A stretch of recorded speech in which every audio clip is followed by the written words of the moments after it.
Bienvenidos a un nuevo estudio de la palabra de Dios. Y antes de estudiar queremos orar un momento. Amén, amén. Gracias, Amén. Dios Gracias. eterno. Bendito. Gracias, Dios todopoderoso, por ser bendito tan sea tu grande, nombre, tan Bendito poderoso sea tu nombre, y tan lleno de amor, de misericordia tu para poder, nosotros. tu misericordia, Gracias tu bondad, porque tu palabra el dice en amor Jeremías: por con amor eterno te he amado. Por tanto te he prolongado mi misericordia. Gracias. Gracias porque sabemos, Señor, que no hemos sido consumidos por esa misericordia tuya, por ese amor tuyo, porque nos guardas, nos cuidas, nos amas cada día. Y hoy, Señor, te pedimos ayuda, te pedimos tu bendición para cada necesidad que tenemos, Señor, en nuestros hermanos, en todos nosotros que tenemos peticiones puestas delante de ti, de provisión, de protección, de sanidad, de victoria espiritual. Obra en cada una de esas necesidades, papito lindo. Manifiéstate tú siempre como lo has hecho, y queremos, Señor, seguir adelante, seguir en tu camino, Padre, y esperando de ti respuestas a cada petición que tenemos delante de ti. Gracias, Padre amado, porque tú siempre has oído y siempre has respondido. Gracias te damos y todo lo pedimos en el nombre de nuestro amado Salvador. Amén y amén. Dios les bendiga. Amén.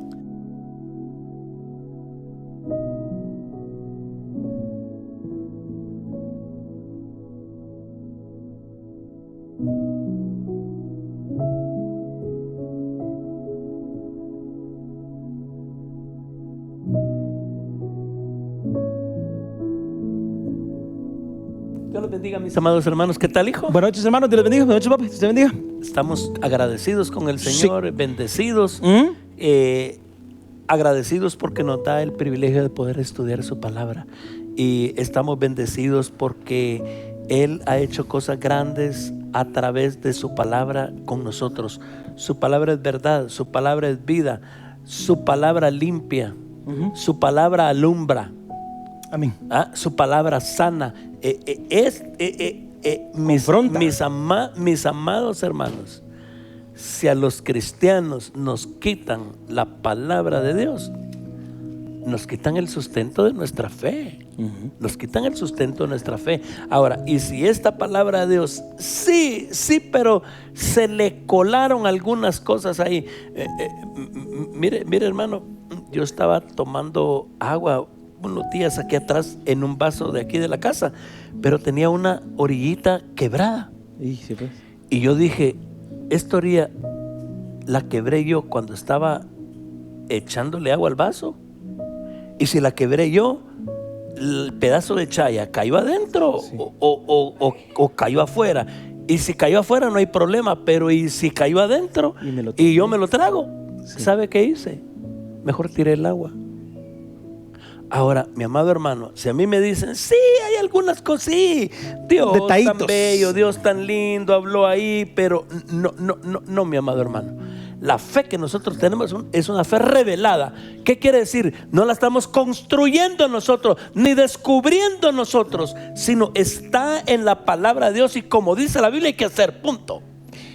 Ahora, si la Biblia no es infalible, si la Biblia no tiene errores, no es inerrante. Entonces decíamos 4 razones por las cuales nosotros tenemos que creer en una Biblia infalible e inerrante.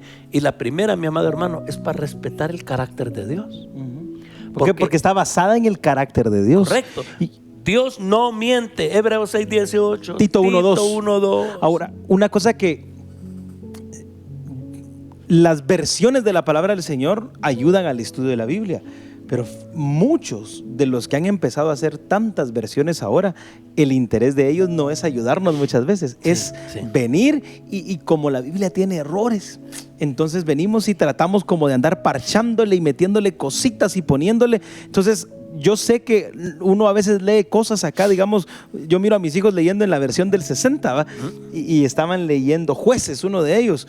Y hay palabras complicadas, hay cosas complicadas, pero amado hermano, es bien difícil solamente agarrar una versión de las nuevas porque le quita mucho. ¿Por qué? Porque detrás de eso hay gente que dice, es que la Biblia tiene errores usted. Como en la Biblia hay errores, entonces se toman la libertad de llegar al texto y hacer lo que quieran con él. Y la Biblia es palabra de Dios. Y hay una cosa interesante en eso que estás diciendo, Pablo. Cuando el hombre metió sus manos y comenzó a comerciar con la palabra de Dios, se arruinó la cosa.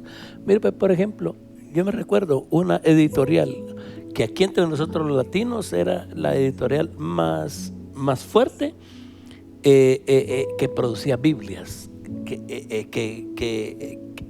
vendía Biblias. Y no las regalaba, las vendía, pero las vendía a un módico precio. Pero ese editorial, la denominación a la que pertenecía, la vendió a un comerciante. Sí, pues. Y de ahí, hermano, mire, el precio de la Biblia era así, mire. Cuando la vendieron, el precio de la Biblia se vino para acá, mire. Mi amado hermano, había unas Biblias que había que pagar un precio increíble por ellas. Y antes aquí, ¿por qué? Porque era de la iglesia, de esta iglesia evangélica. Era hacer correr la palabra, ¿va? Era correr la palabra, pero ahora es de unos tipos que lo que quieren es comerciar, ¿verdad? Papalina. Sí, mire, hermano, yo me recuerdo cuando salió al mercado Tortrix. Yo me recuerdo, Pablo. ¿De verdad? Sí, me recuerdo, yo era niño. Yo tengo 66 años y Tortrix no tiene 66 años. Fíjense que qué rico. Cuando sale Tortrix, eran aquellas bolsotas. Oye, hermano, Ay, es puro aire. así con mis cachetes, pues tiene bien poquito. Mire, mi amado hermano, el comercio es terrible y es engañoso. Entonces hay un montón de gente que está comerciando, traduciendo la escritura, que es comerciante, y llega una persona con mala intención con ese comerciante y recibe la plata. Totalmente. ¿Y por qué estamos hablando de esto? Porque a la hora de evaluar los espíritus, como manda primera Juan, Ajá, correcto, debemos de entender que la Biblia es la medida. Correcto. La medida no es la doctrina de la iglesia, no es la palabra del pastor, ni del apóstol, ni del profeta, ni del anciano, no, nada. Es primero la palabra es únicamente la palabra. Y lo que primero debemos de decir es que la Biblia se basa en el carácter de Dios, y Dios no puede mentir porque es quien dio la ley moral absoluta.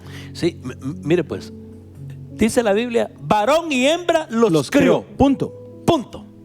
No hay más. No, pero es que ahora ya hay medios varones, medias mujeres, super varones.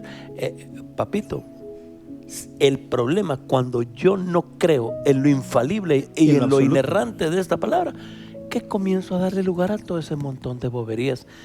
Pablo, en una iglesia en los Estados Unidos, un pastor presentando a su hija transgénero delante de la congregación, y la congregación aplaudiéndole. Bueno, ahí en esa iglesia, saber qué habrá. La Biblia no tiene el lugar preponderante que debe tener. Y es que nosotros creemos y debemos seguir creyendo y ayudarle a nuestra gente a seguir creyendo en absolutos. Porque este tiempo, la palabra absoluto o la verdad absoluta duele, lastima, pero de plano va a seguir pasando y tiene que seguir doliendo y incomodando porque es absoluta la verdad. Sí, porque cuando usted no cree que es absoluta la verdad, que hay verdad absoluta, entonces cada quien tiene su verdad. Y eso no es así. Eso no es así. No, papá, esta es la verdad de Dios. ¿Cuál es el otro problema?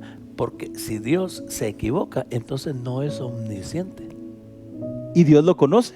Es que tiene que ver con el carácter, ¿verdad? Por supuesto. Ahora, si la Biblia es la palabra de Dios escrita, y lo es, entonces tiene que ser sin error. Y punto. Y algunos dicen, no, pero fue escrita por hombres. Sí, Dios usó pero hombres. Dios se cuidó, papito.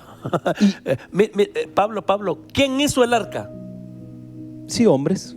Pero no. ¿Y le falló el arca? No, ¿por qué? Porque el diseño era de Dios. Y fíjate que hay cosas en la palabra que están confirmadas por muchos textos históricos, pero por muchos textos históricos.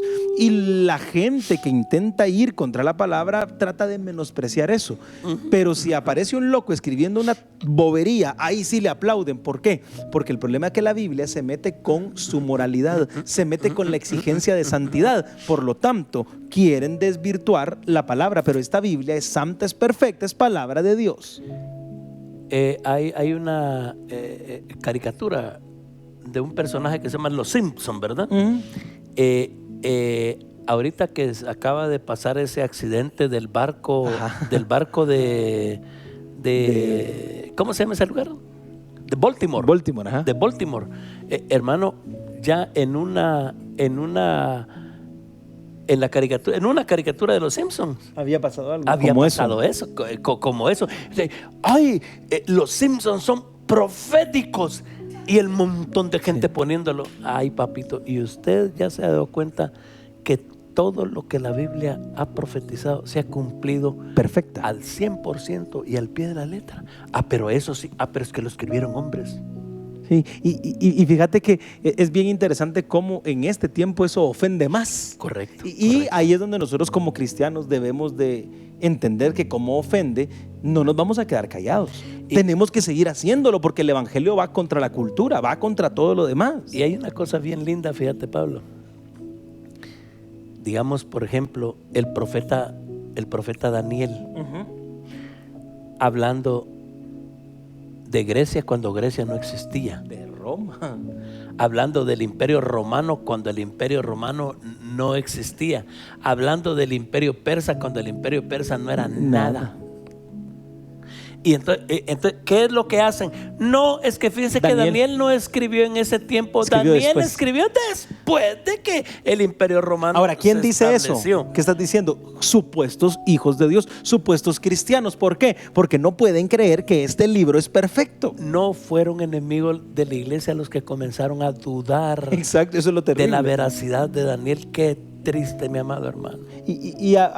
Para ser honestos, por lo que estamos hablando del tema de la profecía, lamentablemente, donde inicia todo eso es justo con esos movimientos donde hay un avivamiento nuevo en un lugar, hay un nuevo profeta en un lugar, y a raíz de esa gente es que se empezó a proliferar la idea de que la Biblia tiene errores. Por eso, cuando usted escucha a esa gente, no todos, pero muchos de ellos ni saben que ellos vienen de un movimiento fundado donde la Biblia no es lo que la Biblia es. Fíjese que si usted no cree en la infalibilidad y en la inerrancia de las escrituras, usted se mete en problemas con lo que enseñó Cristo y enseñaron los apóstoles. Por supuesto. Esa es la segunda razón. Exactamente. La primera dijimos el carácter de Dios. La segunda razón es que si usted no cree en la infalibilidad y la inerrancia de las escrituras, entonces usted va a poner en duda lo que enseñó Cristo y lo que enseñaron los apóstoles. ¿Cuántas veces Cristo en su ministerio en la tierra hizo referencia a otros pasajes del Antiguo Testamento? Eso es una realidad, y no sabemos un montón de cosas más que Jesús dijo y que me imagino que citaba la misma palabra. Mira que correcto. La inerrancia fue enseñada por Cristo, por los apóstoles en el Nuevo Testamento, y esa debería de ser nuestra base principal para creer también en esta doctrina. Cristo y los apóstoles lo hacían. ¿Cómo era una palabra que decía Jesús? La Biblia, la palabra de Dios, no puede ser quebrantada. Juan 10:35, vayamos a la palabra. Juan 10:35. Si llamo dioses a aquellos a quienes vino la palabra de Dios, y la escritura no puede ser quebrantada. ¿Cómo no puede ser quebrantada? ¿Quién dijo así? Jesucristo. Pero usted sí puede decir, no, tiene alguna ahí. Es que depende con qué cristal uno la mire. No, papito. ¿Y qué otra cosa dijo Jesús acerca de la escritura, Pablo? Que van a pasar el cielo, que va a pasar la tierra, pero ni siquiera una tilde, ni una jota, ni una pequeña cosita que llevaba el abecedario griego de la ley, y todo lo que se ha dicho va a dejar de cumplirse. Y eso lo dice Mateo 5:18. Vaya con nosotros a Mateo 5:18. Leamos juntos 5:18. Porque de cierto os digo que hasta que pasen el cielo y la tierra, ni una jota, ni una tilde pasará de la ley, hasta que todo Mire, hasta que todo se haya cumplido. Todo se va a cumplir. Fíjate, Pablo, que aquí cuando dice J, no se refiere A una J, a esa letra, sino Una a una cosita, ¿va? manchita que se le pone abajo a una letra que se llama iota suscrita. Una manchita literalmente, ¿va? Como una tilde, y no se pone arriba, sino que se pone abajo. Y no es grandota como la tilde de nosotros, no, solo es una manchita. Un toque, ¿va? Y dice Jesús, ni siquiera esa manchita va a pasar, dice. Ahora, o sea, Jesús la creyó a plenitud. Pero yo sé más que Jesús ahora, y le puedo poner un signo de interrogación a eso. Yo escuché, Wow, qué soberbia, qué ignorancia y qué soberbia. yo escuché a alguien hablar acerca de todo el movimiento profético y apostólico, y estaban diciendo que parte de la labor del apóstol es llevar redención. Y cuando uno escucha eso, Pablo, oí lo que estaba diciendo un personaje aquí de Guatemala, que es apóstol allá en el occidente, y dijo que lo que él enseñaba en la iglesia era más importante que lo que el apóstol Pablo enseñó Sí. en sus epístolas. sí, sí. Y eso yo se lo he oído ya a varias personas. Y hermano, ¿cómo nosotros podemos decir que lo que nosotros decimos es más importante que lo que está en la Biblia? ¿O cómo yo puedo animarme a decir que yo llevo redención a una nación, a un lugar? Qué ¿En ignorancia, qué momento? y qué soberbia. Es que el valor es... No solo ignorancia, Sí, como la ignorancia es atrevida. Exacto, totalmente. Y mire, hermano, con la sencillez que Jesús hablaba de la palabra, ¿verdad? Mira, Mateo 19. 19:4. Él respondiendo les dijo: ¿no habéis leído que el que los hizo al principio, varón y hembra, los hizo? ¿Sabes qué está haciendo aquí Jesús? Citando Génesis. Totalmente, recordándoles el relato bíblico. óigame, y citándolo con autoridad moral, Exacto, para eso lo está haciendo. con autoridad teológica, Ujú. con autoridad de principio gobernante de fe y de práctica. Al principio, o sea, como Dios lo hizo, es varón y hembra y punto. Y ese principio no solamente es un tema de tiempo, es un No. tema de forma, es un tema de cómo es y cómo debería y cómo tiene que ser siempre. No es solo el tiempo. Fíjate, Pablo, que hay un niño español que es genio. El muchachito es genio. No sé cuántas universidades le han abierto las puertas, porque la criatura es genio. Él te cita a los filósofos presocráticos, a los socráticos. Él te cita a filósofos modernos. El patojo es una biblioteca caminando, y es cristiano. Pero viene y una persona le hace una pregunta: pero tú lees la Biblia. Le dice: ¿cómo lees un libro que no tiene base científica? No, le dice el muchachito, es que lo que pasa es que tú no entiendes la Biblia. Digamos, cuando la Biblia dice que Dios creó al hombre del barro, no quiere decir que lo hizo del barro. Sí. Lo que está diciendo ahí es que Dios lo creó. ¿Cómo lo creó? No importa. Chito, te pasaste de inteligente. Mira, si Dios dice que lo creó de maseca, lo creó de maseca. Y si Dios dice que lo creó de arena, lo creó de arena. Sí. ¿Y dónde lo dice Dios? En su palabra revelada. Yo creo que debe de haber un límite también en cuanto al respeto al texto bíblico, en querer indagar tanto y tanto y tanto para saber más y más y más por el simple hecho de saber. Yo digo gente que quisiera tener todo, y si Dios no lo puso ahí es que no nos importa y no nos debería de importar, y perdone que se lo diga de esa manera. A mí me gusta la parte de la ciencia. Yo disfruto ir a mis niños que les gusta esto, miran con vos cosas de aquí y de allá. Pero en cuanto al texto bíblico, yo lo debo de creer. Y si Dios no lo quiso poner, ¿y qué me importa a mí? Pues? Sí, mire, mi amado hermano. Hay que saber cuándo parar. Mire, hay cosas, ¿sabe cómo dice Deuteronomio 29:29? Terminemos con eso. Terminemos hoy. Mañana tenemos tiempo de oración. En nombre de Jesús, ahí lo esperamos. 29:29 de Deuteronomio. Sí. Las cosas secretas pertenecen a Jehová, nuestro Dios. Mas las reveladas son para nosotros y para nuestros hijos para siempre, para que cumplamos todas las palabras de esta ley. Hay cosas que pertenecen a Dios. Solamente. Punto. Amén. Y las que nos importan a nosotros son para cumplirlas. Para cumplir. Y esas están claras, están reveladas y son para Cumplirlas. cumplirlas. Ahí está, tal cual. Que el Señor nos bendiga. Que el Señor nos ayude a seguir amando, creyendo y respetando la palabra.